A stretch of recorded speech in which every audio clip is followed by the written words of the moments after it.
to the NFL, the franchise tag deadline. Taking a look at some of the players Daniel Jones is just a footnote at the bottom? He is just a footnote at the bottom. Well, he's not also, franchise tag. Been the latest It's a transition tag. Colts deciding to use a franchise tag, as Pete Briscoe said there on Transition tag. Sorry, transition tag, yes.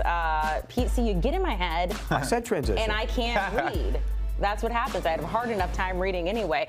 A player who's not on that list, Trey Hendrickson. Look, there was so much drama before the season began. They ultimately agreed to a one-year deal around $30 million. That was 14 more than he was earning. But now, free agent, potentially. What potentially could the price tag look like for him, Kyle Long, and maybe some suitors? I feel like this is the conversation we have every year with Trey Hendrickson. Look, I mean, pass rushers make the world go round because it's a quarterback in an offensive-driven league. In order to do that, you have to have somebody with a sword big enough to cut the dragon's head off. Trey Hendrickson, very good at that historically. So if you're a team that doesn't have the juice, it's going to be worth it to have a guy like Trey Hendrickson. Might get you over the top. I'm thinking about teams like Chicago who have been in need of a pass rusher. They've paid guys. They haven't got what they wanted. Maybe this guy Trey Hendrickson is the one this year.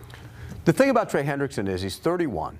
He's turning 31, and he's coming off core muscle surgery, which, you know, limited him to, what, 9 games last year? And so there's always a concern when a guy starts getting older and you get injured. So you got to be careful with the contract. I think how you structure the contract will be interesting. It might be like a 3-year structure, you know, might be 5 years over the course of the contract, but you structure it where you can get out of it after 3 years, because by then he'll be 34 years old. Can he still rush the passer? Absolutely. Can he still have teams like Chicago, Buffalo, who went out and got Bosa last year, went out the year before and got Von Miller, it didn't work? I mean, maybe a team like that. Jacksonville needs edge rush help. I think when you look at teams that need edge rush help, they all will explore the possibility of getting Trey Hendrickson.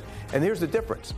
You know, we talk about Crosby with the Raiders possibly being, you know, on the market, and we'll talk more about that in a little bit.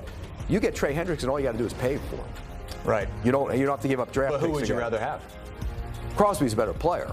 And Depends younger. on your and 2 years younger. Right. He's younger, and he's a better player. But you're also going to have to give up more assets, whether it's be a player and picks or picks. You're going to have to do that to go get him. So it's different. This guy's free on the market. How much, if he was making about $30 million, I mean, obviously, look, we saw all of the drama with the Bengals before the season began. We got tired of talking about it. I mean, give me a price tag for him. I would give him a big price tag, but I would say in order to get all of the juice out of this orange, you got to reach X amount of sacks in year one. You're going to put some incentives in it. Because you dangle that stuff in front of players during the sit down at the table with the cap guy and your agent. And your agent's like, "Are you good for 12?" And you're like, "Yeah, I'm good for 12." See, but that's how you end up with a good deal, because then you get a player who's trying to earn that deal, a team that's trying to make that deal fit their roster and their number. See, if I'm his agent, I'm not taking that deal. I'm going to take this team, that team, pit you against each other, and I want 40. You give me 40, close to 40 million a year, 38. He's 37. got money. He doesn't want to be on bad teams anymore. This Bengals team, they're not going anywhere as they currently stand. He wants to have an opportunity to go win, just like our guy in the desert, Max Crosby. Hell of a player on a terrible franchise the last couple of years. Yeah, message to player: you can't spend that ring when you're later on in life. You can spend that money, by the way. Go get as much money as you possibly can. Wisdom over there from Pete Briscoe. They sell rings on eBay. Kyle I don't see people Long. selling money on eBay too much. Well, I guess they do sometimes. What?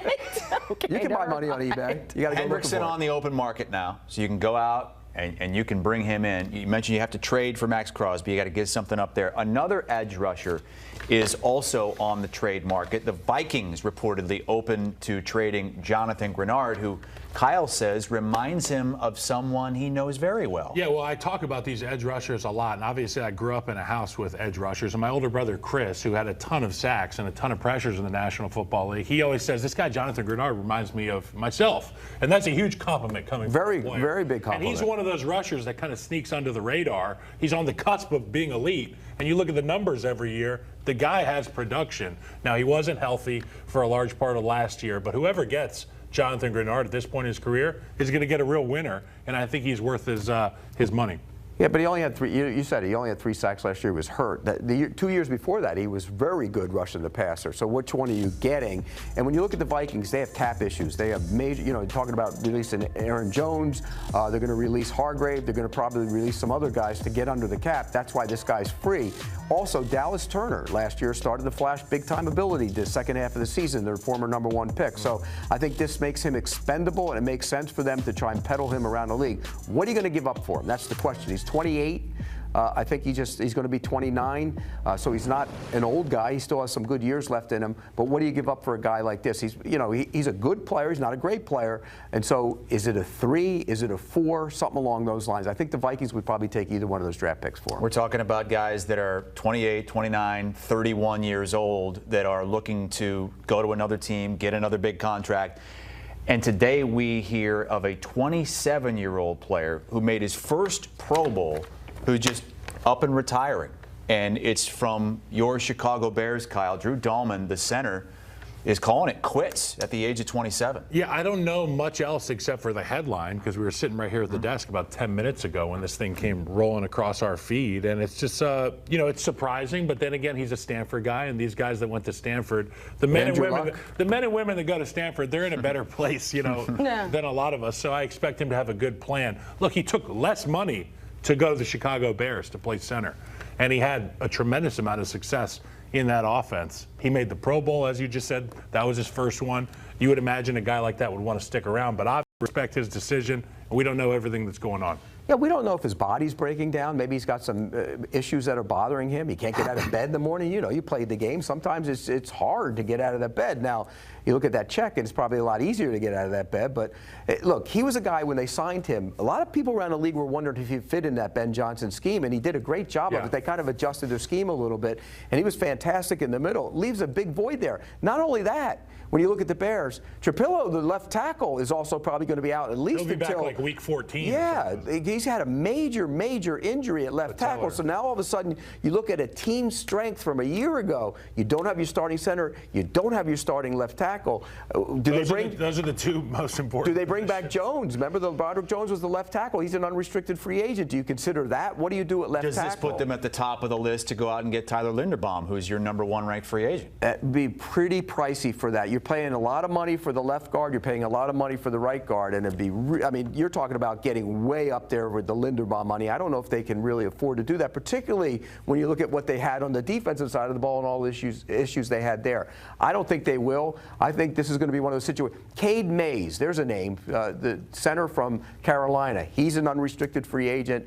There's some talk that they might not bring him back in Carolina. If he's on the market, maybe that's the kind of guy you go get and put him in. You got to make a choice here, okay? If you're Ben Johnson, if you're Ryan Poles, are we going to get a fire-breathing dragon that rushes the passer by the name of Max Crosby, or are we going to go get Tyler Linderbaum or to Hendrickson, the middle, or Hendrickson? There's a couple options there. And I think you and I, having watched this football team and studied them, they're going to shore up that defense. Have to. Dan Rochar, their offensive line coach, he will be tasked with the special operation of bringing in somebody that can play center and tie together those two guards. Well, Bates is there too, isn't he? And he had a lot of snaps this year too. Yeah, so they have guys that they want to plug and play. I think their money has to be spent on the defensive side of the ball. All right, we're going to see what the Bears have to do. Talking about free agency, it's already been a very busy offseason. The Rams GM Les Snead talking about their plans this offseason. Take a listen. How do you view the 2 first-round picks now that Matthew Stafford's coming back? What I mean by that is, in terms of just maximizing the time you have left with him, do you think you can get impact players with both of those picks, or would you be open to potentially moving one for a more proven player? How do you look at that? I think both ways. Both equations are open, and you got to go through that and weigh that. But at the end of the day, we want to, whatever we do with those picks or our picks or the picks we have, whether it's the first rounders, whether it's the, day tours, whether it's future picks, hey, try to use them on a player that's going to give us an edge, make an impact. As you said, we like to call it an edge. What edge does that player give this version of the Rams? All right, hearing from Rams GM Les Snead about their plans this offseason. Obviously, they did very well last season. Pete, they do have 2 first-round picks, which is great for them. You have that, and then you have free agency. Where do you think they start looking? Well, they got to get better in the secondary, and it was a major problem for them last year. The cornerback play down the stretch was bad, and it cost them a lot of It cost them games. They didn't cover very well. They didn't tackle very well. They need to address the cornerback position. This is not a franchise over the last 15 years that has addressed the cornerback position with premium picks as much as maybe some other teams. Now, they went out and traded for Jalen Ramsey. They did do that and won a Super Bowl. They need to get 2 corners, and I think they'll be active on the market to see if maybe one of the corners they can get there, and then they might come back in the draft and draft one. They need 2 corners, and if they don't get them, they're going to have problems in the secondary again. It's fantastic that Matt Stafford is back on the Rams, and I can't wait to watch him again. And that team is so much. But that being said, you need depth at the offensive line, because with Matt Stafford, who's not a spring chicken, you're not going to have the ability in week 12 or week 13 to avoid some of these rushers. And you and I know, like a wave hitting the beach, injuries in the offensive line room, they're inevitable. So find a way to shore up that back end defensively and get those protectors in line so Matt Stafford can do what he does best. 2 things that have really hurt the Rams over the last couple of years in my mind. One being the fact that they didn't cover and tackle very well at corner. The other being the fact that they don't have speed. And I know they have Nakua, and I know Adams is there, and they're good receivers, but at some point you need to get a vertical threat to open everything up in that passing game. As good as they are throwing the football, could you imagine if they had a speed threat on the outside? So me, personally, if I were addressing this team going into free agency in the draft, I'd find a speed threat in the passing game. Alec Pierce? Probably too much money for them at that position, but a speed threat. Everyone is poor. Tyreek Hill with 1 leg. Oh, yeah. Hey, I mean, look, I'm talking crazy. I'm not talking that Tyreek crazy. Hill, if he can run, would be a great option for that team. And they could handle Tyreek Hill and Ozzie.